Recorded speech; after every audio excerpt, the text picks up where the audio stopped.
નમસ્કાર મિત્રો, મારું નામ દિવેશ કુમાર કે દવે. હું આદર્શ વિદ્યાલય પાટણમાં છેલ્લા 16 વર્ષથી જીવ વિજ્ઞાનના શિક્ષક તરીકે ફરજ બજાવું છું. મિત્રો, જૂન 2018થી અસ્તિત્વમાં આવેલ સમગ્ર ગુજરાત રાજ્યની વિજ્ઞાન પ્રવાહની શાળાઓમાં ધોરણ 11માં એનસીઈઆરટીના કોર્સનું અમલીકરણ થવાના સંદર્ભમાં બાયસેક દ્વારા રજૂ થતી આ શૈક્ષણિક શ્રેણીમાં આપણે જીવ વિજ્ઞાન વિષયના ધોરણ 11ના જૈવ અણુ પ્રકરણના ભાગ 1નો અભ્યાસ કરી ચૂક્યા છીએ. આ ભાગ 1માં આપણે પ્રાથમિક અને દ્વિતીય ચયાપચયકો કોને કહે છે તેના વિશે વાત કરી ગયા છીએ. એમિનો એસિડ વિશે વાત કરી, નાઇટ્રોજન બેઝ વિશે માહિતી પ્રાપ્ત કરી છે. અને હવે આપણે આ જે મહાઅણુઓનું નિર્માણ થાય છે એ મહાઅણુઓના નિર્માણ સાથે સંકળાયેલા બંધો તેમજ ડીએનએની રચના, તદુપરાંત ઉત્સેચક વગેરે મુદ્દાઓને સમજવા આગળ પ્રયત્ન કરીએ. પોલિમરમાં મોનોમરને જોડતા બંધોના પ્રકાર. કોઈપણ પોલીપેપ્ટાઇડ કે પ્રોટીનમાં એમિનો એસિડ પેપ્ટાઇડ બંધ વડે જોડાયેલા હોય છે, જે એક એમિનો એસિડના કાર્બોક્સિલ સમૂહ અને એ પછીના બીજા એમિનો એસિડના એમિનો સમૂહ વચ્ચે પાણીના અણુના નીકળવાથી જોડાય છે. આ પ્રક્રિયાને નિર્જલીકરણ કહે છે. અહીંયા આગળ આ બાબત સ્પષ્ટ થાય છે. અહીંયા આગળ 2 એમિનો એસિડ છે અને એક એમિનો એસિડના કાર્બોક્સિલ સમૂહનો OH અને એની બાજુના બીજા એમિનો એસિડના એમિનો સમૂહનો H એ જોડાઈને પાણીના અણુ સ્વરૂપે દૂર થાય અને પરિણામે જે વચ્ચે CONH બંધ જે બને છે, અહીં જે ચોરસ દ્વારા દર્શાવ્યો છે, એ CONH બંધને પેપ્ટાઇડ બંધ તરીકે ઓળખવામાં આવે છે. આમ 2 ક્રમિક એમિનો એસિડ એકબીજા સાથે પેપ્ટાઇડ બંધ વડે જોડાય છે. એક પોલિસેકેરાઇડમાં મોનોસેકેરાઇડ્સ ગ્લાયકોસિડિક બંધથી જોડાયેલ હોય છે. આ બંધ પણ નિર્જલીકરણની ક્રિયા વડે જોડાય છે. આ બંધ પાસેના 2 મોનોસેકેરાઇડના કાર્બન પરમાણુઓ વચ્ચે રચાય છે. અહીંયા આગળ આ ગ્લાયકોસિડિક બંધને સમજાવતો ફોટોગ્રાફ છે, જેમાં 2 ગ્લુકોઝના અણુઓ છે. એમાં એક ગ્લુકોઝનો આ ચોથા નંબરનો કાર્બન અને બીજાના ગ્લુકોઝનો આ પ્રથમ નંબરના કાર્બન વચ્ચે આ ગ્લાયકોસિડિક બંધ રચાય છે. અહીં પણ જોડાણ સ્થાનેથી પાણીનો અણુ દૂર થાય છે. આ ક્રિયા પણ નિર્જલીકરણની ક્રિયા દ્વારા બંધ રચાય છે, ગ્લાયકોસિડિક બંધ 2 મોનોસેકેરાઇડના અણુઓ વચ્ચે. ન્યુક્લિક એસિડમાં એક ન્યુક્લિયોટાઇડની એક શર્કરાના 3 નંબરના કાર્બન પર અને તેના પછીની ન્યુક્લિયોટાઇડની શર્કરાના 5 નંબરના કાર્બન પર ફોસ્ફેટ સમૂહ વચ્ચે બંધ રચાય છે. ફોસ્ફેટ તેમજ શર્કરાના હાઇડ્રોક્સિલ સમૂહ વચ્ચેનો આ બંધ એસ્ટર બંધ હોય છે. અહીંયા આગળ આ આકૃતિ પરથી જોઈ શકાય છે. આ એક ન્યુક્લિયોટાઇડના 3જા નંબરના કાર્બન પર રહેલો હાઇડ્રોક્સિલ સમૂહ છે, તે એ પછીના ન્યુક્લિયોટાઇડના 5મા નંબરના કાર્બન સાથે ફોસ્ફેટ વડે જોડાય છે. એટલે અહીંયા આગળ ફોસ્ફોડ ડાયએસ્ટર, અહીંયા આગળ 2 જગ્યાએ એસ્ટર બંધ રચાતો હોવાને કારણે આ બંધનું નામ આપ્યું છે ફોસ્ફોડાયએસ્ટર બંધ. અહીંયા આગળ આ બધા ફોસ્ફોડાયએસ્ટર બંધ દર્શાવેલા છે. અહીંયા આગળ આ એક ન્યુક્લિયોટાઇડનો અણુ છે, આ બીજો ન્યુક્લિયોટાઇડનો અણુ છે, આ ત્રીજો ન્યુક્લિયોટાઇડનો અણુ છે. આ ક્રમશઃ એક જ શૃંખલામાં આવેલા ન્યુક્લિયોટાઇડના અણુઓ એકબીજા સાથે આ રીતે ફોસ્ફોડાયએસ્ટર બંધ વડે જોડાય છે. એસ્ટર બંધ બંને બાજુ રચાતો હોવાથી તેને ફોસ્ફોડાયએસ્ટર બંધ કહે છે. ન્યુક્લિક એસિડ જુદા જુદા પ્રકારની દ્વિતીય સંરચના વડે પ્રદર્શિત થાય છે. ઉદાહરણ તરીકે વોટસન ક્રિકનું પ્રખ્યાત મોડેલ ડીએનએની દ્વિતીય સંરચનાને પ્રદર્શિત કરે છે. આ મોડેલથી સ્પષ્ટ થાય છે કે ડીએનએ એક બેવડી કુંતલ રચના સ્વરૂપે જોવા મળે છે. પોલીન્યુક્લિયોટાઇડની બંને શૃંખલાઓ એકબીજાને પ્રતિ સમાંતર હોય છે, એટલે કે એકબીજાની વિરુદ્ધ દિશામાં હોય છે. તેની મુખ્ય ધરી શર્કરા ફોસ્ફેટ શર્કરા શૃંખલાથી બનેલ હોય છે.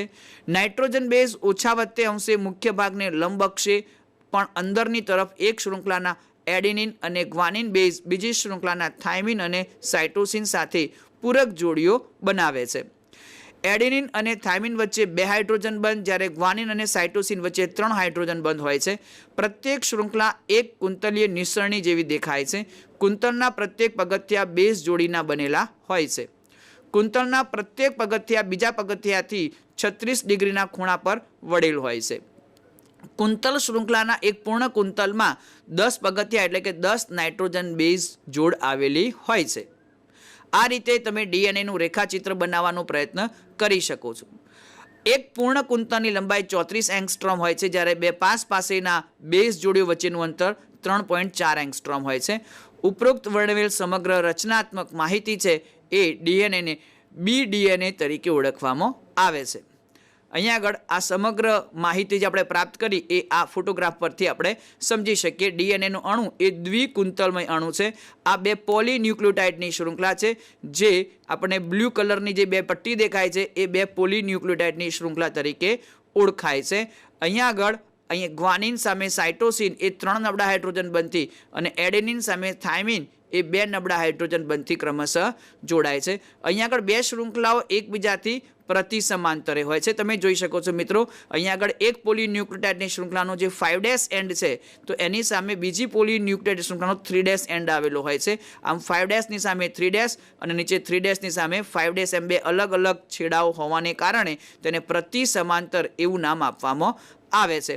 અહીંયા આગળ બંને શૃંખલાઓ એકબીજા સાથે આ હાઇડ્રોજન નબળા હાઇડ્રોજન બંધ વડે જોડાય છે. અહીંયા આગળ એક પોલીન્યુક્લિયોટાઇડની શૃંખલાનો પ્યુરિન પ્રકારનો નાઇટ્રોજન બેઝ સામેની પોલીન્યુક્લિયોટાઇડ શૃંખલાના પિરિમિડિન પ્રકારના નાઇટ્રોજન બેઝ સાથે જોડાઈ અને પગથિયા જેવી રચના કરે છે. અહીંયા આગળ એ બાબત યાદ રાખીશું કે એડિનિન સાથે હંમેશા થાઇમિન જ અને તે પણ 2 નબળા હાઇડ્રોજન બંધથી અને ગ્વાનિન સાથે સાઇટોસિન જ અને એ પણ 3 નબળા હાઇડ્રોજન બંધથી જોડાય છે.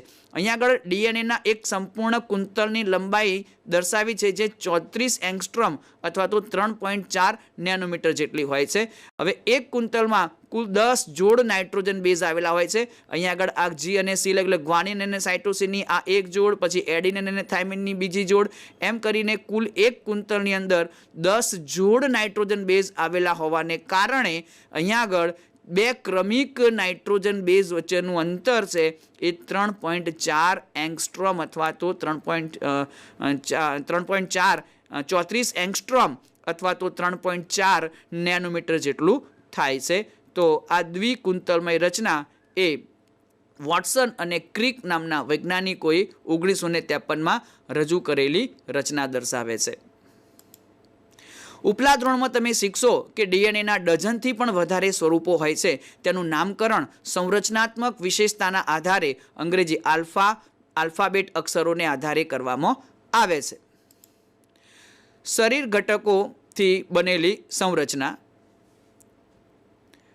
શરીર ઘટકોની ગતિક અવસ્થા ચયાપચયની સંકલ્પના. આપણે અત્યાર સુધી જે અભ્યાસ કર્યો છે તેના અનુસંધાનમાં સજીવ, પછી તે સાધારણ તે બેક્ટેરિયલ કોષ હોય, પ્રજીવ, વનસ્પતિ કે પ્રાણી હોય, આ બધા હજારો કાર્બનિક રસાયણોથી બનેલા હોય છે. આ રસાયણો જે જૈવ અણુ એક નિશ્ચિત સાંદ્રતામાં જોવા મળે છે તેને મોલ્સ પર સેલ્સ અથવા મોલ્સ પર લિટર સ્વરૂપે રજૂ કરવામાં આવે છે. સંશોધન દ્વારા એક મુખ્ય જાણકારી પ્રાપ્ત થઈ તે અનુસાર જૈવ અણુઓમાં અદલા બદલી થતી રહે છે. તેનો અર્થ એ થાય કે તે સતત બીજા નવા જૈવ અણુમાં પરિવર્તિત થતા રહે છે અને બીજા જૈવ અણુઓના જોડાવાથી બનતા રહે છે. સજીવોમાં આ નિર્માણ અને વિખંડન એ રાસાયણિક પ્રક્રિયાઓ દ્વારા થાય છે. આ બધી જ રાસાયણિક પ્રક્રિયાઓને ચયાપચય કહે છે. બધી જ ચયાપચય ક્રિયાઓ દ્વારા જૈવ અણુઓનું રૂપાંતરણ થતું રહે છે. કેટલાક ચયાપચયિક રૂપાંતરણના ઉદાહરણ જેમ કે એમિનો એસિડમાંથી CO2 દૂર થયા બાદ એમિનો એસિડનું એમાઇનમાં રૂપાંતર થવું, બીજું ન્યુક્લિયોટાઇડના બંધારણીય ઘટકમાંથી એમિનો સમૂહનું દૂર થવું, ડાયસેકેરાઇડમાંથી ગ્લાયકોસિડિક બંધનું હાઇડ્રોલિસિસ થવું. આ પ્રકારે હજારો ઉદાહરણનું લિસ્ટ બનાવી શકાય. મુખ્યત્વે આ ચયાપચય ક્રિયાઓ એકલી થતી નથી, પરંતુ હંમેશા અન્ય બીજી પ્રક્રિયાઓથી તે જોડાયેલ હોય છે. બીજા શબ્દોમાં કહીએ તો ચયાપચયકોનું એકબીજામાં પરિવર્તન એકબીજા સાથે જોડાયેલ પ્રક્રિયાઓની શૃંખલાઓ દ્વારા થાય છે, જેને ચયાપચય પથ તરીકે ઓળખવામાં આવે છે. આ ચયાપચય પથ શહેરના વાહન વ્યવહારના ટ્રાફિક વ્યવસ્થા જેવો હોય છે. આ પથ કાં તો રેખીય અથવા વર્તુળાકાર હોય છે. આ પથ એકબીજાથી આડાઅવળા વાહન વ્યવહારના સંગમ જેવો દેખાય છે. અહીંયા આગળ મિત્રો ફોટોગ્રાફમાં જોઈ શકાય છે અલગ અલગ પથ બતાવેલા છે. કાર્બોહાઈડ્રેટ્સનું ચયાપચયિક પથ બતાવ્યો છે. તદુપરાંત ન્યુક્લિક એસિડ, ન્યુક્લિયોટાઇડ્સ, પ્રોટીન વગેરેનું ચયાપચયિક પથ, લિપિડનો ચયાપચયિક પથ, એમિનો એસિડનો ચયાપચયિક પથ વગેરે બતાવ્યા છે. તો અહીંયા આગળ એક પ્રકારના પદાર્થમાંથી બીજા પ્રકારના પદાર્થમાં, બીજામાંથી ત્રીજા પ્રકારના પદાર્થમાં, ત્રીજામાંથી વળી પાછું પ્રથમ પ્રકારનો પદાર્થ બનતો હોય છે. જટિલ પદાર્થો, જટિલ અણુઓ તૂટે છે, સરળ અણુઓનું નિર્માણ થાય છે અને વળી પાછા આ સરળ અણુઓનું સંઘટીકરણ થઈને વળી પાછા જટિલ પદાર્થોનું નિર્માણ સતત થયા કરતું હોય છે. આમ એક પ્રકારના પદાર્થમાંથી બીજા પ્રકારના પદાર્થોનું નિર્માણ સરળ અને જટિલ, જટિલમાંથી સરળ, આમ કન્ટિન્યુઅસ થતું રહેતું હોય છે. આને આપણે ચયાપચયિક પથ તરીકે ઓળખીએ છીએ. આપણા શરીરમાં આવા નિશ્ચિત ક્રમમાં ગોઠવાયેલા ઘણા બધા ચયાપચયિક પથ અસ્તિત્વ ધરાવતા હોય છે. અહીંયા આગળ આ કોષીય લેવલે આપણે સમજી શકીએ કે કોષની અંદર આવેલી વિવિધ અંગિકાઓ ચોક્કસ કાર્ય કરે છે. એક અંગિકામાંથી બનતી નીપજો એ અન્ય અંગિકામાં પ્રક્રિયક તરીકે વર્તે છે અને એ અંગિકાના પ્રક્રિયકોથી બનતી નીપજ એ અન્ય કોઈ બીજી અંગિકા માટે પ્રક્રિયક તરીકે વર્તે છે. આમ અંગિકાઓ દ્વારા ઉત્પન્ન થતા પદાર્થો વચ્ચે પણ આ રીતે એકબીજાના દ્રવ્યોની આપલે કન્ટિન્યુઅસ સતત થયા કરતી હોય છે. તો આવા અલગ અલગ ચયાપચયિક પથ એ સતત ચાલ્યા કરતા હોય છે. ચયાપચયકો વાહન વ્યવહારના ટ્રાફિક જેવા એક નિશ્ચિત વેગે અને દિશામાં ચયાપચયિક પથ પર ગતિ કરે છે. આ ચયાપચયકોના વહનને શરીર ઘટકોની ગતિક વ્યવસ્થા તરીકે ઓળખવામાં આવે છે. સૌથી મહત્વનું એ છે કે એકબીજાથી જોડાયેલ આ ચયાપચયિક ટ્રાફિક અત્યંત સરળ ગતિ દ્વારા કોઈપણ દુર્ઘટના વગર સ્વસ્થ અવસ્થા બનાવી રાખવા માટે હોય છે. આ ચયાપચયિક પ્રક્રિયાઓની બીજી વિશિષ્ટતા એ છે કે તેઓની પ્રત્યે રાસાયણિક પ્રક્રિયા ઉત્પ્રેરિત પ્રક્રિયાઓ છે. અહીં ઉત્પ્રેરિત મતલબ કે ઉત્સેચકીય પ્રક્રિયાઓ છે. જીવંત તંત્રમાં કોઈ પણ ચયાપચયિક રૂપાંતરણ ઉત્પ્રેરક વગર પૂર્ણ થતું નથી. CO2 નું પાણીમાં ઓગળવું એ એક ભૌતિક પ્રક્રિયા છે. ઉત્પ્રેરક કે જે કોઈ પણ ચયાપચયિક રૂપાંતરણની ગતિ વધારે છે તે પણ એક પ્રોટીન હોય છે. આ પ્રોટીન કે જેમાં ઉત્પ્રેરણની ક્ષમતા હોય તેને ઉત્સેચક તરીકે ઓળખવામાં આવે છે. જીવનનો ચયાપચયિક આધાર. આ ચયાપચયિક આધાર ચયાપચયિક સ્તરની અંદર આપણે જો જીવિત અવસ્થામાં છે તેનું કારણ એ છે કે ચયાપચય કન્ટિન્યુઅસ ચાલ્યા કરતું હોય છે. આપણે સામાન્ય ભાષામાં કહી શકીએ કે ભાઈ ચલતી કા નામ ગાડી. ચયાપચય સતત થતું રહેવું જોઈએ. હંમેશા બંધારણ છે એ કન્ટિન્યુઅસ બદલાતું રહેવું જોઈએ. જો કોઈ બંધારણ સ્થિર થઈ જાય, સ્થાયી થઈ જાય તો એ નિર્જીવ બની જાય છે. માટે સતત એક પ્રકારના પદાર્થોમાંથી અન્ય પ્રકારના પદાર્થોમાં રૂપાંતરણની ઘટનાઓનું સતત ચાલુ રહેવું એટલે ચયાપચયિક પ્રક્રિયાઓ, ચય અને અપચય પ્રકારની પ્રક્રિયાઓ સતત ચાલુ રહેવી એ જ જીવનનો મુખ્ય આધાર છે. ચયાપચય પથ દ્વારા સામાન્ય ઘટકોમાંથી જટિલ ઘટકો જેવા કે એસિટિક એસિડમાંથી કોલેસ્ટ્રોલનું નિર્માણ થવું તેમજ જટિલ પદાર્થોમાંથી સરળ પદાર્થો જેમ કે કંકાલ સ્નાયુમાં ગ્લુકોઝમાંથી લેક્ટિક એસિડનું નિર્માણ થતું રહે છે. પ્રથમ પ્રકારની પ્રક્રિયા જે છે એ જૈવ સંશ્લેષણ પથ એટલે કે ચય પથ તરીકે ઓળખાય છે. બીજી પ્રક્રિયામાં વિખંડન થતું હોવાથી તેને અપચય પથ કહે છે. ચય પથમાં શક્તિ વપરાય છે. એમ્યુનો એસિડમાંથી પ્રોટીનનું નિર્માણ એમાં શક્તિની આવશ્યકતા રહે છે, જ્યારે બીજી તરફ અપચય પથ દ્વારા શક્તિ મુક્ત થાય છે. ટૂંકમાં મિત્રો આપણે એટલું યાદ રાખીએ કે ચય પ્રક્રિયા છે એમાં શક્તિ વપરાય છે, અપચય પ્રક્રિયા છે એ દરમિયાન શક્તિ મુક્ત થાય છે. ઉદાહરણ તરીકે કંકાલ સ્નાયુમાં જ્યારે ગ્લુકોઝ લેક્ટિક એસિડમાં વિઘટિત થાય છે ત્યારે શક્તિ મુક્ત થાય છે. આ ચયાપચય પથ જેના દ્વારા ગ્લુકોઝમાંથી લેક્ટિક એસિડના નિર્માણ થાય છે તે 10 ચયાપચયિક ચરણોમાં થાય છે, જેને ગ્લાયકોલિસિસ તરીકે ઓળખવામાં આવે છે. સજીવોમાં પોષક દ્રવ્યોના અવનત થવાથી મુક્ત થતી આ શક્તિ રાસાયણિક બંધ સ્વરૂપે સંચિત થયેલી હોય છે. આ શક્તિ એડિનોસાઇન ટ્રાયફોસ્ફેટ એટીપીના નામના વિશિષ્ટ ન્યુક્લિયોટાઇડના શક્તિસભર બંધોમાં સંચિત થયેલી હોય છે. એટીપીને કોષનું શક્તિ ચલણ કહે છે. કોષીય અંગિકાઓને કાર્ય કરવા માટે શક્તિની જરૂર પડે ત્યારે આ એટીપીના શક્તિસભર બંધને તોડી શક્તિ પ્રાપ્ત કરવામાં આવે છે. અહીંયા આગળ જમણી બાજુએ નીચે એટીપીનો અણુ દર્શાવ્યો છે, જે વિશિષ્ટ પ્રકારનું ન્યુક્લિયોટાઇડ છે, જેમાં રિબોઝ શર્કરાના પ્રથમ કાર્બન સાથે એડિનાઇન નામનો નાઇટ્રોજન બેઝ જોડાય છે અને 5મા કાર્બન સાથે ફોસ્ફેટના 3 અણુઓ જોડાય છે. આ ફોસ્ફેટના 3 અણુઓમાં 2 શક્તિસભર બંધો રહેલા હોય છે અને એ બંને શક્તિસભર બંધોમાં સંચિત ઉર્જા છે એ ચયાપચયિક પ્રક્રિયાઓમાં કાર્ય કરે છે. સજીવોમાં તેમની શક્તિ કેવી રીતે પ્રાપ્ત થાય છે, તેમાં કયા પ્રકારની યોજના વિકાસ પામી, તેઓ કયા સ્વરૂપે અને કેવી રીતે આ શક્તિનો સંચય કરે છે, તેઓ શક્તિને કાર્યમાં કેવી રીતે ફેરવે છે, તે બધી જ બાબતો ઉપલા ધોરણમાં એક નવી શાખામાં અભ્યાસ કરશો, જેને જીવશક્તિ વિજ્ઞાન બાયો એનર્જેટિક્સ તરીકે ઓળખવામાં આવે છે. જીવંત અવસ્થા. આ સ્તરે તેમાં સમજી ગયા હશો કે સજીવોમાં એક નિશ્ચિત સાંદ્રતામાં હજારો રાસાયણિક સંયોજનો જોવા મળે છે, જેને ચયાપચયકો કે જૈવ અણુ તરીકે ઓળખવામાં આવે છે. ઉદાહરણ તરીકે સામાન્ય સ્વસ્થ વ્યક્તિના રુધિરમાં શર્કરાની માત્રા 4.5 થી 5 મિલી પ્રતિ મોલ હોય છે. અંતઃસ્રાવની માત્રા નેનોગ્રામ પ્રતિ મિલીલીટર હોય છે. સૌથી મહત્વનું તથ્ય એ છે કે જૈવિક તંત્રમાં બધા સજીવ એક સ્થિર અવસ્થામાં જોવા મળે છે, જેમાં બધા જૈવ અણુની એક નિશ્ચિત માત્રા હોય છે. તે જૈવ અણુ એક ચયાપચયિક પ્રવાહમાં હોય છે. કોઈપણ રાસાયણિક કે ભૌતિક પ્રક્રિયા સ્વતઃ સંતુલન પ્રાપ્ત કરે છે. સ્થિર અવસ્થા એ અસંતુલિત હોય છે.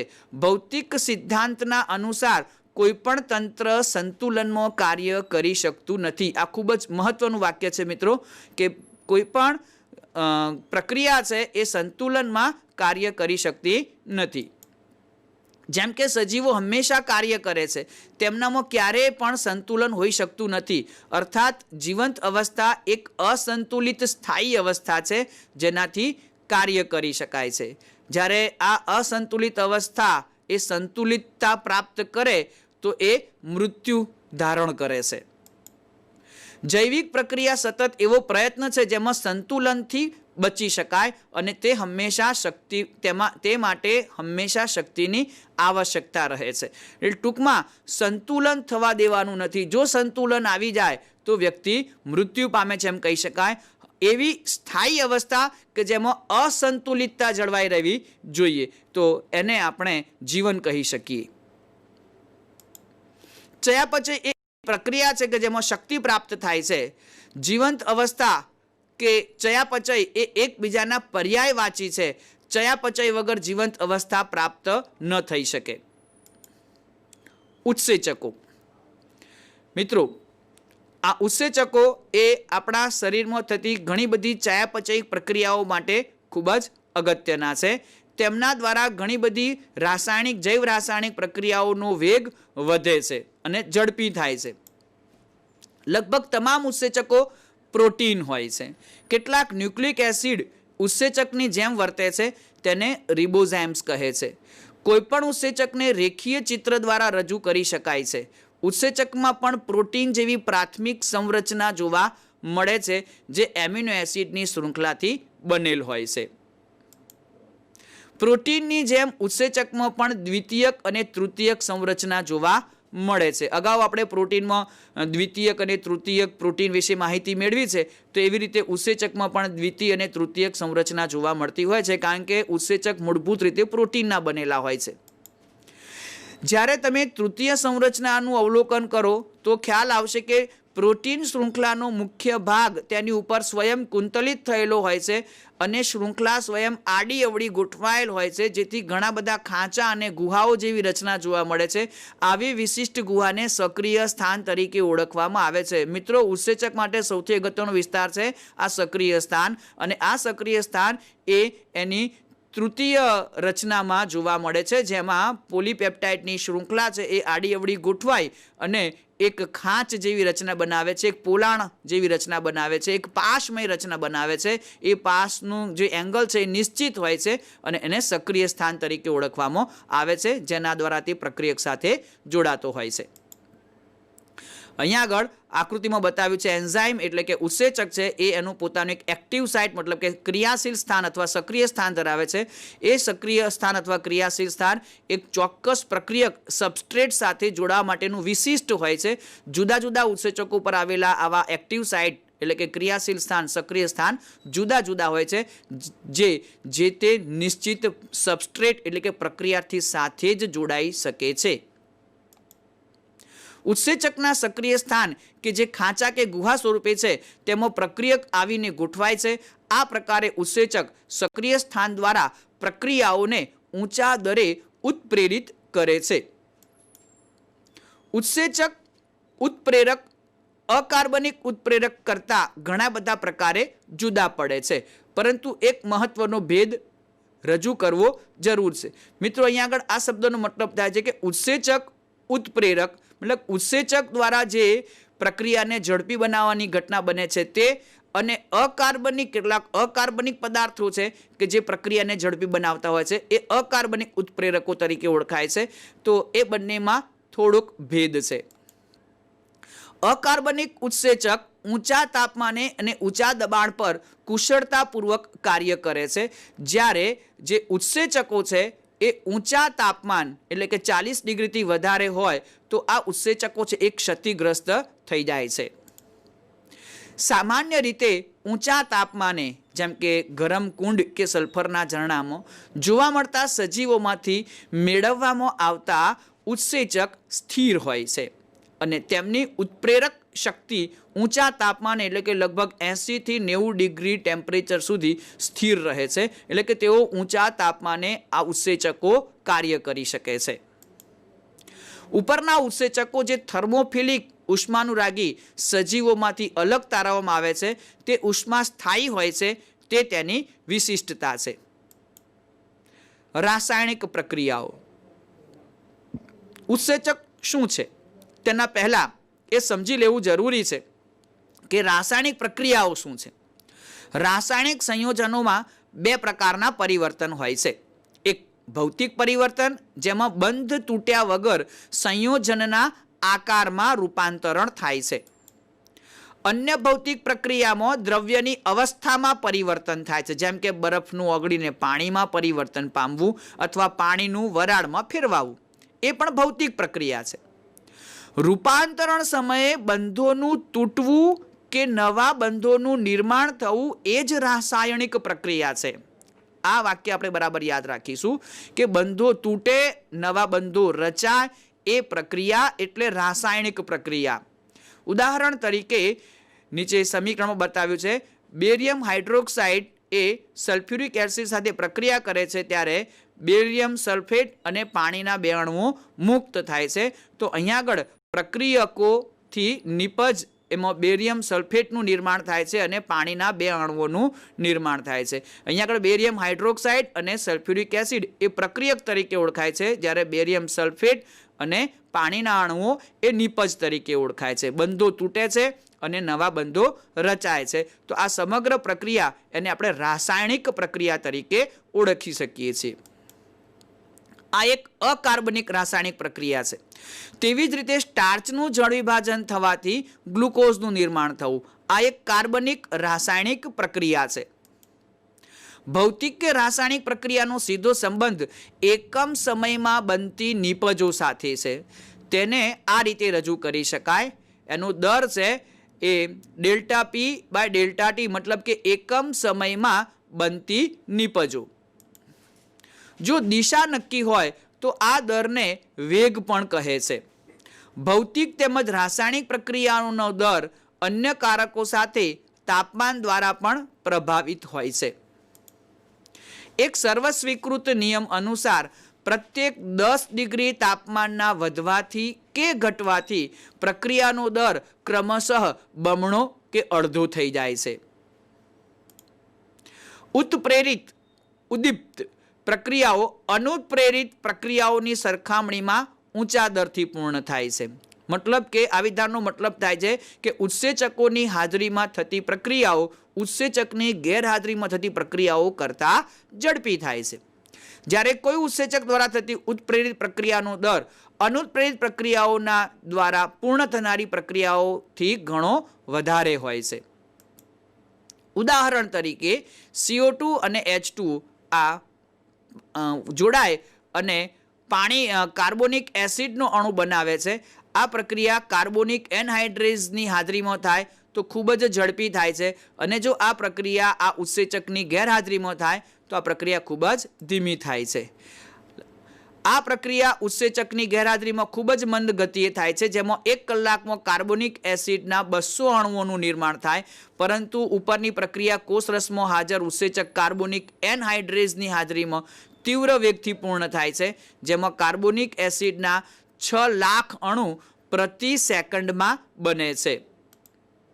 ઉત્સેચકે આ પ્રક્રિયાનો વેગ 10 મિલિયન ગણો વધારે કરી દીધો છે. ઉત્સેચકની આ શક્તિ હકીકતમાં અકલ્પનીય લાગે છે. હજારો પ્રકારના ઉત્સેચકો હોય છે જે વિશેષ પ્રકારની રાસાયણિક કે ચયાપચયિક પ્રક્રિયાઓને ઉત્પ્રેરિત કરે છે. બહુચરણીય રાસાયણિક પ્રક્રિયાઓમાં જ્યાં પ્રત્યેક ચરણ એક જ જટિલ ઉત્સેચક કે જુદા જુદા પ્રકારના ઉત્સેચકોથી પ્રેરિત થાય છે તો તેને ચયાપચયિક પથ કહે છે. ઉદાહરણ તરીકે ગ્લુકોઝમાંથી પાયરુવિક એસિડના 2 અણુઓ બનાવવાની પ્રક્રિયા. આ પ્રક્રિયાને આપણે સામાન્યતઃ ગ્લાયકોલિસિસ તરીકે ઓળખીએ છીએ. ગ્લુકોઝમાંથી પાયરુવિક એસિડનું નિર્માણ થવું તે એક રાસાયણિક પથ દ્વારા થાય, જેમાં 10 જુદા જુદા પ્રકારના ઉત્સેચક ચયાપચયિક પ્રક્રિયાઓને ઉત્પ્રેરિત કરે છે. જ્યારે તમે પ્રકરણ 14માં શ્વસનનો અભ્યાસ કરશો ત્યારે ઉપરોક્ત પ્રક્રિયાઓ વિશે જાણવા મળશે. મિત્રો, અહીંયા આગળ એક ચાર્ટ દ્વારા આ બાબતને સમજાવવા પ્રયત્ન કર્યો છે, જેમાં ગ્લુકોઝથી શરૂ કરી અને પાયરુવિક એસિડનો આ એક ચયાપચયિક પથ દર્શાવેલો છે. એમાં જોઈ શકાય કે ગ્લુકોઝમાંથી glucose 6 phosphate, fructose 6 phosphate, fructose 1,6 biphosphate એમ ક્રમશઃ તબક્કાવાર પ્રક્રિયાઓમાંથી પસાર થતા છેવટે પાયરુવિક એસિડના 2 અણુઓ પ્રાપ્ત થાય છે. અહીંયા આગળ બાજુમાં સ્ટેપ પણ બતાવે છે. આ સમગ્ર ગ્લુકોઝમાંથી પાયરુવિક એસિડના 2 અણુઓના નિર્માણ કરવાની જે પ્રક્રિયા છે, જેને ગ્લાયકોલિસિસ તરીકે ઓળખવામાં આવે છે, તે 10 તબક્કામાં થાય છે. મિત્રો, દરેક તબક્કામાં ગ્લુકોઝમાંથી ગ્લુકોઝ 6 ફોસ્ફેટ બનાવવાનું હોય ત્યારે ચોક્કસ ઉત્સેચકની જરૂર પડે છે. હેક્ઝોકાઇનેઝ તરીકે ઓળખાય છે. ગ્લુકોઝ 6 ફોસ્ફેટમાંથી ફ્રુક્ટોઝ 6 ફોસ્ફેટ બનાવવા માટે પણ નિશ્ચિત ઉત્સેચકની જરૂર પડે. દરેક પગથિયે, દરેક તબક્કે એક નિશ્ચિત ઉત્સેચકની હાજરીની જરૂર પડે છે. એ ઉત્સેચક ન હોય તો એ પ્રક્રિયા થઈ શકતી નથી. એટલે કે ચયાપચયિક પથોને આગળ ધપાવવા માટે, કન્ટિન્યુઅસ રાખવા માટે ઉત્પ્રેરકો એટલે કે ઉત્સેચકોની હાજરી અનિવાર્ય છે. આ તબક્કે તમારે જાણી લેવું જોઈએ કે એક જ ચયાપચયિક પથ 1 કે 2 કે તેથી વધુ પ્રક્રિયાઓ દ્વારા જુદા પ્રકારના ચયાપચયિક અંત્ય ઉત્પાદનો બનાવે છે. આપણા કંકાલ સ્નાયુમાં અજારક સ્થિતિમાં લેક્ટિક એસિડનું નિર્માણ થાય છે, જ્યારે સામાન્ય જારક સ્થિતિમાં પાયરુવિક એસિડનું નિર્માણ થાય છે. મિત્રો, જ્યારે આપણે કસરત કરીએ છીએ, દોડીએ છીએ, કૂદીએ છીએ, કોઈ શ્રમનું કાર્ય કરીએ છીએ, ત્યારે આપણા જે સ્નાયુઓ છે એ સ્નાયુઓમાં ગ્લુકોઝનું દહન થવા માટે પૂરતા પ્રમાણમાં ઓક્સિજન ન હોય ત્યારે સ્નાયુઓમાં અજારક શ્વસન થાય છે, અને અજારક શ્વસનથી લેક્ટિક એસિડ ઉત્પન્ન થાય છે. બાકી સામાન્યતઃ કોષોમાં જ્યારે પણ દહનની પ્રક્રિયા થાય, જ્યારે શ્વસનની પ્રક્રિયા થાય ત્યારે જારક શ્વસન થતું હોય છે, જેમાં ગ્લુકોઝમાંથી પાયરુવિક એસિડ બને છે, પરંતુ અજારક શ્વસન થાય તો એમાંથી લેક્ટિક એસિડનું નિર્માણ થતું હોય છે. ઈસ્ટમાં આથવણ પ્રક્રિયા દરમિયાન ઉપરના પથ દ્વારા ઇથેનોલનું નિર્માણ થાય છે. જુદી જુદી દિશાઓના જુદા જુદા પ્રકારના ઉત્પાદનોનું નિર્માણ શક્ય છે. ઉત્સેચકો દ્વારા રાસાયણિક રૂપાંતરણ કેવી રીતે થાય છે, આને સમજવા માટે ઉત્સેચક વિશે વિસ્તૃત અભ્યાસ કરવો પડશે. સક્રિય સ્થાન વિશે આપણે પહેલા અભ્યાસ કરી ચૂક્યા છીએ. રાસાયણિક કે ચયાપચયિક રૂપાંતરણો એક પ્રક્રિયા હોય છે જેમાં રસાયણનું નિપજમાં રૂપાંતર થાય છે, જેને પ્રક્રિયક સબસ્ટ્રેટ એટલા માટે એસ તરીકેને સંકેતમાં ઓળખવામાં આવે છે. જ્યારે ઉત્સેચક એ સક્રિય સ્થાનયુક્ત એક ત્રિપરિમાણીય સંરચના ધરાવતું પ્રોટીન છે, જે એક પ્રક્રિયક એટલે કે સબસ્ટ્રેટને નિપજ એટલે કે પ્રોડક્ટમાં ફેરવે છે. સાંકેતિક સ્વરૂપે તેને નીચે મુજબ વર્ણવી શકાય. પ્રક્રિયકનું નિપજમાં રૂપાંતર. પ્રક્રિયકને અંગ્રેજીમાં સબસ્ટ્રેટ કહેવાય છે, એટલા માટે સંકેતમાં એસ દર્શાવ્યો છે. નિપજને પ્રોડક્ટ કહેવા માટે પી દર્શાવ્યો છે. પ્રક્રિયાર્થી એટલે કે સબસ્ટ્રેટ ઉત્સેચકના સક્રિય સ્થાન જે તિરાડ કે ખાંચ સ્વરૂપે હોય છે તેની સાથે જોડાય છે. પ્રક્રિયાર્થી સક્રિય સ્થાન તરફ પ્રસરણ પામે છે. આ પ્રકારે આવશ્યક ઉત્સેચક પ્રક્રિયાર્થી સંકુલ ES કોમ્પ્લેક્સનું નિર્માણ થાય છે. એન્ઝાઇમ ઉત્સેચકને રજૂ કરે છે. આ સંકુલનું નિર્માણ એ એક ક્ષણિક સમયની ઘટના છે. ES કોમ્પ્લેક્સ ઉત્સેચક પ્રક્રિયાર્થી સંકુલનું નિર્માણ એક ક્ષણિક સમયની ઘટના છે. પ્રક્રિયાર્થી ઉત્સેચકના સક્રિય સ્થાન સાથે જોડાય તે દરમિયાન પ્રક્રિયાર્થીની નવી સંરચનાનું નિર્માણ થાય છે, જેને સંક્રમણ અવસ્થા સંરચના તરીકે ઓળખવામાં આવે છે. તેના પછી તરત જ સ્વીકૃત બંધનું તૂટવું કે નિર્માણ પૂર્ણ થાય છે. પછી સક્રિય સ્થાન પરથી નિપજ મુક્ત થાય છે. બીજા શબ્દોમાં પ્રક્રિયાર્થીની સંરચના નિપજની સંરચનામાં ફેરવાય છે. રૂપાંતરણોનો આ પથ કથિત સંક્રમણ અવસ્થા દ્વારા થાય છે. સ્થાયી પ્રક્રિયક અને નિપજ વચ્ચે ઘણી બધી રૂપાંતરિત સંરચનાત્મક અવસ્થાઓ થઈ શકે છે. આ વાક્યનો અર્થ એ છે કે બનતી બધી જ મધ્યવર્તી સંરચનાત્મક અવસ્થા અસ્થાયી હોય છે. સ્થાયિત્વનો સંબંધ અણુની ઉર્જા અવસ્થા કે સંરચના સાથે જોડાયેલો છે. જો આને ચિત્રાત્મક આલેખ દ્વારા પ્રદર્શિત કરીએ તો તે નીચે મુજબ હોઈ શકે. અહીં આ ઉત્સેચકીય પ્રક્રિયાને સમજાવતો એક ચાર્ટ છે. અહીંયા આગળ પ્રક્રિયકની સ્થાયી સ્થિતિ દર્શાવી છે અને અહીં નિપજની સ્થાયી સ્થિતિ દર્શાવી છે. પ્રક્રિયકમાંથી નિપજમાં રૂપાંતરિત થવા માટે એને આ મધ્યવર્તી અવસ્થામાંથી પસાર થવું પડે છે. આ મધ્યવર્તી અવસ્થામાંથી પસાર થવા માટે એક સક્રિય શક્તિની જરૂર પડતી હોય છે. આ સક્રિય શક્તિ દ્વારા જ એ પ્રક્રિયકનું છેવટે નિપજમાં રૂપાંતર થાય છે. આ સંક્રમણ અવસ્થા એ અલગ અલગ તબક્કાઓમાંથી પસાર થાય છે. સંક્રમણ અવસ્થા એ અસ્થાયી અવસ્થા છે, પરંતુ આ સંક્રમણ અવસ્થામાંથી પસાર થયા બાદ જ પ્રક્રિયક છે એ નિપજમાં રૂપાંતરિત થઈ શકે છે. અહીં આકૃતિમાં જે વાય અક્ષ છે એ સ્થાયી શક્તિ રજૂ કરે છે. આ વાય અક્ષ છે એ સ્થાયી શક્તિ રજૂ કરે છે. એક્સ અક્ષ એ વચગાળાની અવસ્થા, આ એક્સ અક્ષ છે તે વચગાળાની અવસ્થા રજૂ કરે છે. એ એના બંધારણીય રૂપાંતરણમાં ફેરફાર સૂચવે છે. આ એના બંધારણમાં અલગ અલગ ફેરફારો સૂચવે છે. બે વસ્તુ ધ્યાનમાં રાખવા જેવી છે. પ્રક્રિયક એસ અને નિપજ પી વચ્ચેના શક્તિ સ્તરમાં ભિન્નતા છે. જો નિપજ પ્રક્રિયાર્થી કરતાં નીચલી સ્તરનો હોય તો પ્રક્રિયા બાહ્ય ઉષ્મીય હોય છે. આ અવસ્થામાં નિપજ નિર્માણ કાર્ય માટે શક્તિની આવશ્યકતા નથી. આકૃતિમાં જોઈ શકાય છે કે પ્રક્રિયક કરતાં નિપજ છે એનું શક્તિ સ્તર નીચો છે, એટલે આ બાહ્ય ઉષ્મીય પ્રક્રિયા છે. આ પ્રક્રિયા થવા માટે બહારથી ઉર્જા આપવી પડતી નથી. આમ છતાં બાહ્ય ઉષ્મીય પ્રક્રિયા કે સ્વયં પ્રવર્તિત પ્રક્રિયા અથવા અંતઃ ઉષ્મીય કે જેમાં શક્તિની આવશ્યકતા હોય, આ દરેક પ્રક્રિયાઓમાં પ્રક્રિયાર્થીને ઉચ્ચ શક્તિ અવસ્થા કે વચગાળાની અવસ્થામાંથી પસાર થવું પડે છે. એટલે મિત્રો અહીંયા આગળ એક બાબત યાદ રાખીએ કે કોઈ પણ પ્રકારની પ્રક્રિયા હોય, બાહ્ય ઉષ્મીય હોય, અંતઃ ઉષ્મીય હોય કે સ્વયં પ્રતિવર્તિત પ્રક્રિયા હોય, દરેક કોઈ પણ પ્રકારની પ્રક્રિયામાં એને વચગાળાની સંક્રમણ અવસ્થામાંથી પસાર થવું પડે છે. પ્રક્રિયાર્થી અને વચગાળાની અવસ્થા વચ્ચે સરેરાશ શક્તિના તફાવતને સક્રિય શક્તિ અથવા ઉત્તેજન શક્તિ તરીકે ઓળખવામાં આવે છે. આ પ્રક્રિયાની અને આ વચગાળાની જે અવસ્થા છે એની વચ્ચેનું સરેરાશ શક્તિનો જે તફાવત છે એને સક્રિય શક્તિ તરીકે ઓળખવામાં આવે છે. ઉત્સેચક શક્તિ અવરોધને ઘટાડીને પ્રક્રિયાર્થીમાંથી નિપજના સરળ રૂપાંતરણમાં મદદ કરે છે. ઉત્સેચકની કાર્ય પદ્ધતિ.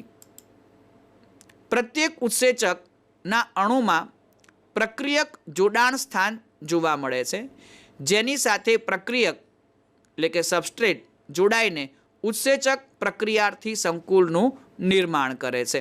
અહીંયા આગળ જોઈ શકીએ આ ઉત્સેચક છે જેનું આ ક્રિયાશીલ સ્થાન છે. ચોક્કસ ક્રિયાશીલ સ્થાન સાથે ચોક્કસ નિપજ જોડાઈ શકતી હોય છે, પ્રક્રિયક જોડાઈ શકતો હોય છે. અહીંયા આગળ આ પ્રક્રિયક છે જે આ ક્રિયાશીલ સ્થાન સાથે જોડાવા માટે સક્ષમ છે.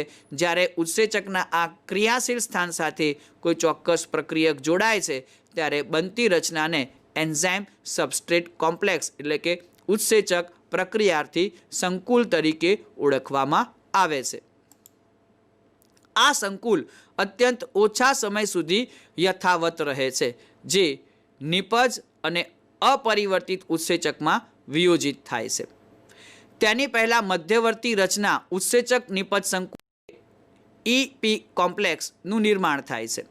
અહીંયા આગળ જોઈ શકાય કે સૌપ્રથમ ઉત્સેચક સાથે પ્રક્રિયાર્થી છે એના ક્રિયાશીલ સ્થાન સાથે જોડાય એટલે ES કોમ્પ્લેક્સ એન્ઝાઇમ સબસ્ટ્રેટ એટલે કે ઉત્સેચક પ્રક્રિયાર્થી સંકુલનું નિર્માણ થાય છે. આ ઉત્સેચક પ્રક્રિયાર્થી સંકુલનું નિર્માણ થયા બાદ કેટલાક બંધો તૂટે અને રચાય છે. એ દરમિયાન ઉત્સેચક નિપજનું નિર્માણ થાય છે EP કોમ્પ્લેક્સ, અને ત્યારબાદ ઉત્સેચક પોતાના મૂળભૂત સ્વરૂપે પાછો છૂટો પડે છે અને નિપજ એ ઉત્સેચક પરથી મુક્ત થાય છે. ઉત્સેચક પ્રક્રિયાર્થી સંકુલનું નિર્માણ થવું તે ઉત્પ્રેરણ માટે અત્યંત આવશ્યક છે. ઉત્સેચક ક્રિયાના ઉત્પ્રેરક ચક્રને નીચેના ચરણોમાં વર્ણવી શકાય. 1. સૌપ્રથમ પ્રક્રિયક ઉત્સેચકના સક્રિય સ્થાન સાથે જોડાય છે. પછીનો તબક્કો ઉત્સેચક સાથે જોડાયેલ પ્રક્રિયક ઉત્સેચકના આકારમાં બદલાવ લાવે છે, જેથી પ્રક્રિયક ઉત્સેચક સાથે મજબૂતીથી જોડાઈ જાય છે. 3. ઉત્સેચકનું સક્રિય સ્થાન હવે પ્રક્રિયકના ગાઢ સંપર્કમાં હોય છે, જેના પરિણામ સ્વરૂપે રાસાયણિક બંધ તૂટે છે અને નવા ઉત્સેચક નિપજ સંકુલનું નિર્માણ થાય છે. અને છેલ્લે 4. ઉત્સેચક નવનિર્મિત નિપજને મુક્ત કરે છે. મુક્ત થયેલ ઉત્સેચક અન્ય પ્રક્રિયક સાથે જોડાવા માટે તૈયાર થઈ જાય છે. આ પ્રકારે પુનઃ ઉત્સેચકીય ચક્રની શરૂઆત થાય છે. ઉત્સેચકની પ્રક્રિયા પર અસર કરતા પરિબળો.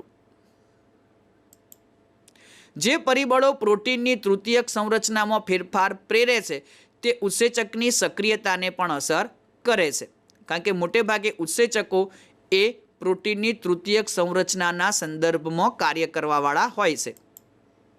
જેમ કે તાપમાન, pH, પ્રક્રિયકની સાંદ્રતામાં ફેરફાર અથવા કોઈ વિશિષ્ટ રસાયણનું ઉત્સેચક સાથેનું જોડાણ કે જે તેની ક્રિયાશીલતાનું નિયમન કરતું હોય છે. તાપમાન અને pH. ઉત્સેચક સામાન્ય રીતે તાપમાનની અને pHની મર્યાદિત ક્ષેત્ર વિસ્તારમાં કાર્ય કરે છે. દરેક ઉત્સેચકની મહત્તમ ક્રિયાશીલતા એક ચોક્કસ તાપમાન અને pHના આધારે થાય છે, જેને ક્રમશઃ ઇષ્ટતમ તાપમાન કે ઇષ્ટતમ pH કહે છે. આ ઇષ્ટતમ માપથી ઉપર કે નીચે ઉત્સેચકની ક્રિયાશીલતામાં ઘટાડો થાય છે. નીચું તાપમાન ઉત્સેચકની ક્રિયાશીલતાને નિષ્ક્રિય કરી દે છે, જ્યારે ઊંચું તાપમાન ઉત્સેચકની ક્રિયાશીલતા નષ્ટ કરી દે છે, કારણ કે ગરમીથી પ્રોટીન વિનૈસર્ગીકરણ પામે છે. મતલબ કે પ્રોટીનના બંધારણમાં ફેરફાર થઈ જાય છે. જે પ્રોટીનની જે તૃતીય સંરચના છે એ તૃતીય સંરચનાની જાળવણી કરતા જે બંધ હોય છે, હાઇડ્રોજન બોન્ડ હોય કે સલ્ફર બંધ હોય, ડાયસલ્ફાઇડ બંધ હોય, એ બંધ તૂટી જાય છે.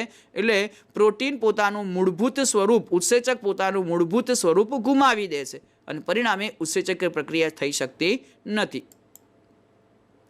અહીંયા આગળ એ બાબત બતાવી છે કે pH કે તાપમાન એ બદલાતા ઉત્સેચકીય પ્રક્રિયાના વેગમાં ફેરફાર થાય છે.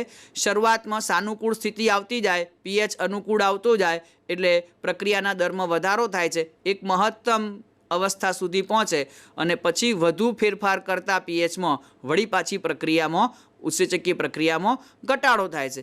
એમ તાપમાનની પરિસ્થિતિમાં પણ એવું છે કે શરૂઆતમાં નીચા તાપમાનથી ક્રમશઃ ઊંચા તાપમાન તરફ જઈએ તેમ તેમ પ્રક્રિયાના વેગમાં વધારો થાય છે અને લગભગ 37 ડિગ્રી તાપમાન સુધી આ વધારો થતો રહે છે.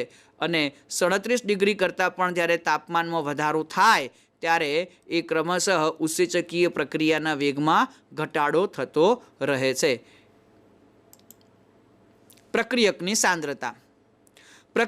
સાંદ્રતામાં વધારો થવાની સાથે સાથે સૌપ્રથમ ઉત્સેચકોની પ્રક્રિયાનો વેગ પણ વધે છે. પ્રક્રિયા તેના મહત્તમ પ્રક્રિયા વેગને પ્રાપ્ત કરી લે અને પછી ત્યારબાદ પ્રક્રિયકની સાંદ્રતામાં વધારો કરવામાં આવે તો હવે તેમાં ઉત્સેચકીય પ્રક્રિયાના વેગમાં વધારો થઈ શકતો નથી. અહીંયા આગળ ઉત્સેચકીય પ્રક્રિયા છે તો શરૂઆતમાં જેમ જેમ પ્રક્રિયકોની સાંદ્રતામાં વધારો કરવામાં આવે તેમ પ્રક્રિયાનો વેગ વધતો જાય છે અને ત્યારબાદ એક મહત્તમ પ્રક્રિયા વેગ પ્રાપ્ત કર્યા બાદ જો હવે વધુ પ્રક્રિયકોની સાંદ્રતામાં વધારો કરવામાં આવે તો પણ હવે પ્રક્રિયાનો વેગ આગળ વધી શકતો નથી.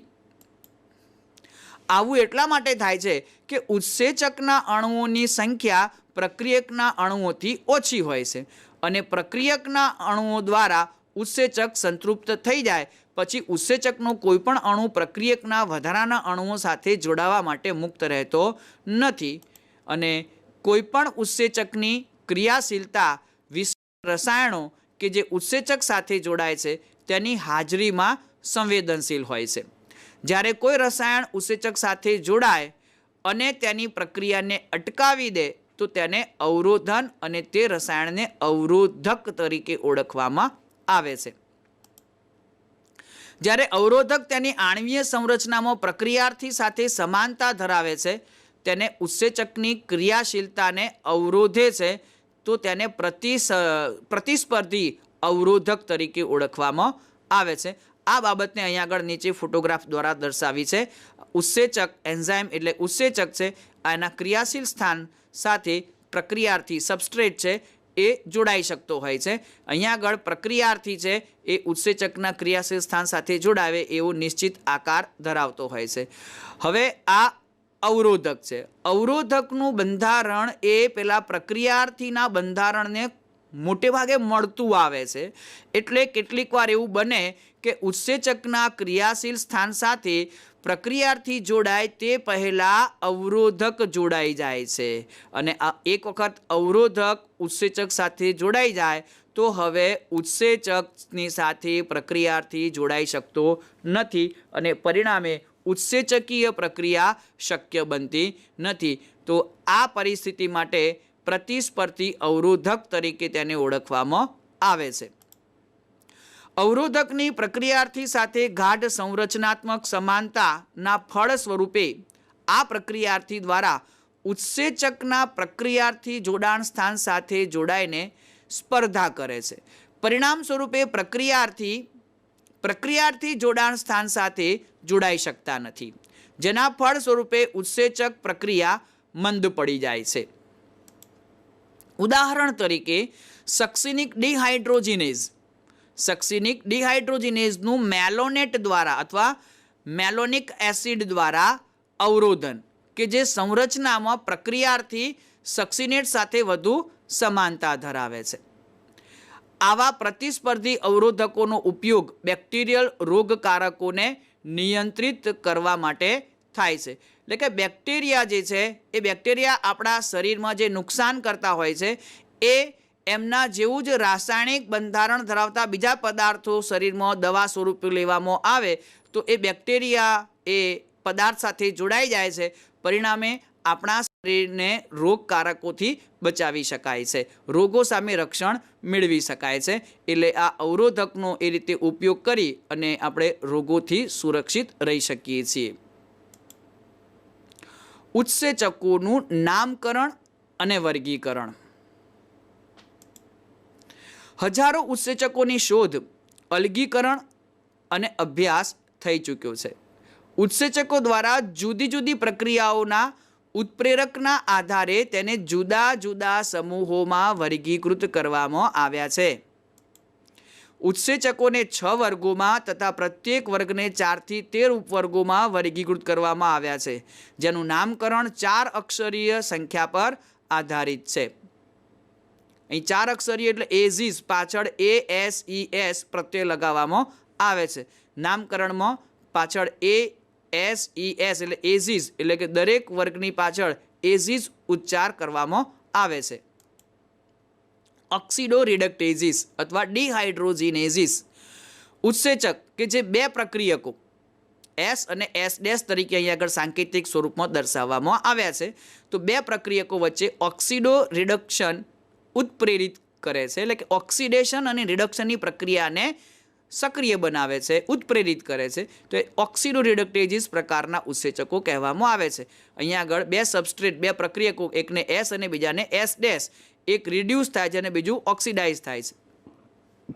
તો એ એના સ્વરૂપમાં ફેરફાર કરે છે.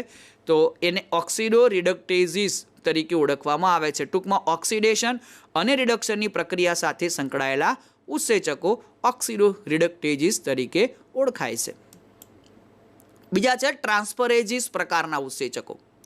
ઉત્સેચકો પ્રક્રિયકોની એક જોડ સબસ્ટ્રેટ S અને S' વચ્ચે સમૂહ G સાંકેતિક સ્વરૂપે એક G કે જે હાઇડ્રોજન સિવાયનો સમૂહ હોય એના સ્થળાંતરણને ઉત્પ્રેરિત કરે છે.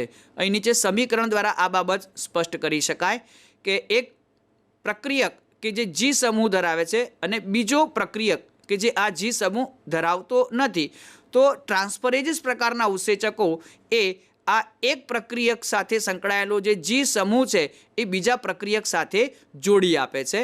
તો એ આ ટ્રાન્સફરેઝિસ પ્રકારનો ઉત્સેચક કહેવામાં આવે છે. દાખલા તરીકે ગ્લાયકોલિસિસની પ્રક્રિયામાં ગ્લુકોઝમાંથી જ્યારે ગ્લુકોઝ 6 ફોસ્ફેટનું નિર્માણ કરવાનું હોય છે ત્યારે એટીપીમાંથી એક ફોસ્ફેટનો અણુ દૂર કરી અને ગ્લુકોઝના 6થા કાર્બન સાથે જ્યારે એને ટ્રાન્સફર કરવાનો હોય ત્યારે હેક્ઝોકાઇનેઝ ઉત્સેચકની જરૂર પડે છે. તો મિત્રો યાદ રાખીએ, આ હેક્ઝોકાઇનેઝ ઉત્સેચક છે એ ટ્રાન્સફરેઝિસ પ્રકારનો ઉત્સેચક છે કે જે એટીપીના ફોસ્ફેટને ગ્લુકોઝના 6થા કાર્બન સાથે જોડી આપવાનું કાર્ય કરે છે, ટ્રાન્સફરનું કાર્ય કરે છે. માટે આપણે એને ટ્રાન્સફરેઝિસ તરીકે ઓળખી શકીએ છીએ. ત્યારબાદ હાઇડ્રોલેઝિસ પ્રકારના ઉત્સેચકો. ઉત્સેચક એ ester, ether, peptide, glycosidic, carbon carbon, carbon halide, phosphate અને નાઇટ્રોજન બંધ વગેરેનું જળ વિભાજન પ્રેરે છે. એટલે હાઇડ્રોલેઝિસ તરીકે ઓળખવામાં આવે છે. પાણીનો અણુ ઉમેરી અને એને નાના ઘટકોમાં ફેરવવાની પ્રક્રિયામાં રૂપાંતરિત કરે તો એવા ઉત્સેચકોને હાઇડ્રોલેઝિસ તરીકે ઓળખવામાં આવે છે. મિત્રો આપણે યાદ રાખીએ કે આપણા શરીરના પાચન માર્ગ સાથે સંકળાયેલા મોટાભાગના બધા ઉત્સેચકો એ હાઇડ્રોલેઝિસ પ્રકારના ઉત્સેચકો છે, જે પ્રક્રિયાર્થીમાં પાણીનો અણુ ઉમેરી અને તેને સરળ સ્વરૂપમાં ફેરવે છે. દાખલા તરીકે આપણી મુખગુહામાં, મનુષ્યના મુખગુહામાં જે પોલિસેકેરાઇડનું પાચન થાય છે એ સ્ટાર્ચનું પાચન થાય, સ્ટાર્ચનું વિઘટન થાય, ડાયસેકેરાઇડમાં ફેરવાય છે. તો એ એક પ્રકારનું હાઇડ્રોલેઝિસ ઉત્સેચક છે, લાઇસોઝાઇમ.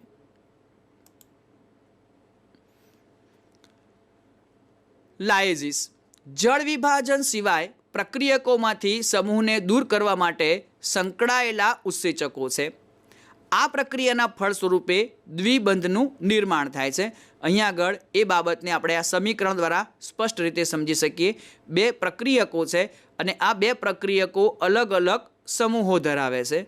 ચોક્કસ ઉત્સેચક એટલે કે લાયેઝિસ પ્રકારનો ઉત્સેચક જ્યારે તેમના પર અસર કરે છે ત્યારે આ સમૂહો પ્રક્રિયકો પરથી છૂટા પડી અને સમૂહો એકબીજા સાથે જોડાઈ જાય છે અને પ્રક્રિયકો વચ્ચે આ દ્વિબંધનું નિર્માણ થઈ જાય છે. તો આ પ્રકારે લાયેઝિસ ઉત્સેચક એ આ પ્રક્રિયાર્થીના 2 અલગ અલગ સમૂહોને છૂટા પાડી અને એકબીજા સાથે જોડવાનું કાર્ય કરે છે. આઇસોમરેઝિસ એવા બધા જ ઉત્સેચકો કે જે પ્રકાશીય, ભૌમિતિક કે બંધારણીય સમઘટકોના આંતર રૂપાંતરણને ઉત્પ્રેરિત કરે છે કે એક પ્રકારના સમઘટકનું બીજા પ્રકારના સમઘટકમાં રૂપાંતર કરવા માટે આઇસોમરેઝિસ પ્રકારના ઉત્સેચકો કાર્યરત હોય છે. લિગેઝિસ ઉત્સેચકો કે જે બે રસાયણોને પરસ્પર જોડાણ માટે ઉત્પ્રેરિત કરે છે, જેમ કે carbon oxygen, carbon sulphur, carbon nitrogen, phosphorus oxygen વગેરે બંધોનું નિર્માણ સાથે સંકળાયેલા ઉત્સેચકો એ લિગેઝિસ ઉત્સેચક તરીકે ઓળખાય છે. સહકારકો ઉત્સેચક એક કે અનેક પોલીપેપ્ટાઇડ શૃંખલાઓના જોડાણથી બને છે, છતાં પણ કેટલીક સ્થિતિમાં બિન પ્રોટીન ઘટક જેને સહકારક કહે છે તે ઉત્સેચક સાથે જોડાઈને તેને સક્રિય બનાવે છે. આ ઉદાહરણમાં ઉત્સેચકના માત્ર પ્રોટીનયુક્ત ભાગને એપોએન્ઝાઇમ કહે છે. સહકારક 3 પ્રકારના હોય છે: પ્રોસ્થેટિક જૂથ, સહ ઉત્સેચક અને ધાતુ આયન. પ્રોસ્થેટિક સમૂહ કાર્બનિક રસાયણો હોય છે અને તે અન્ય સહકારકોથી સ્વરૂપમાં જુદા હોય છે કે તે એપોએન્ઝાઇમ સાથે પ્રબળ બંધથી જોડાય છે. ઉદાહરણ સ્વરૂપે ઉત્સેચક પેરોક્સાઇડેઝ અને કેટાલેઝ જે હાઇડ્રોજન પેરોક્સાઇડને ઓક્સિજન અને પાણીમાં વિખંડન કરે છે. તેમાં હિમ પ્રોસ્થેટિક સમૂહ હોય છે જે ઉત્સેચકનો સક્રિયતા માટેનો એક ભાગ હોય છે. સહ ઉત્સેચક પણ કાર્બનિક રસાયણો હોય છે, પરંતુ તેનું એપોએન્ઝાઇમ સાથેનું જોડાણ ક્ષણિક હોય છે, જે સામાન્ય ઉત્પ્રેરણ દરમિયાન બને છે. સહ ઉત્સેચક વિવિધ ઉત્સેચકીય ઉત્પ્રેરિત પ્રક્રિયાઓમાં સહકારક તરીકે કાર્ય કરે છે. અનેક સહ ઉત્સેચકનું મુખ્ય રાસાયણિક ઘટક વિટામિન્સ હોય છે. ઉદાહરણ ઉત્સેચક નિકોટિનેમાઇડ એડિનાઇન ડાયન્યુક્લિયોટાઇડ NAD અને નિકોટિનેમાઇડ એડિનાઇન ડાયન્યુક્લિયોટાઇડ ફોસ્ફેટ NADP, એમાં વિટામિન નિએસિન આવેલું હોય છે. ઘણા બધા ઉત્સેચકોની સક્રિયતા માટે ધાતુ આયનની આવશ્યકતા રહેલી હોય છે, જે સક્રિય સ્થાન પર પાર્શ્વીય શૃંખલા સાથે સહસંયોજક બંધ બનાવે છે. એ જ સમયે એક કે તેથી વધુ સહસંયોજક બંધ વડે પ્રક્રિયક સાથે જોડાયેલ હોય છે. ઉદાહરણ પ્રોટીઓલાઇટિક ઉત્સેચક કાર્બોક્સી પેપ્ટિડેઝ સાથે ઝિંક એક સહકારક સ્વરૂપે જોડાયેલ હોય છે. ઉત્સેચક પરથી જો સહકારકને અલગ કરવામાં આવે તો તેની ઉત્પ્રેરક ક્રિયાશીલતા સમાપ્ત થઈ જાય છે.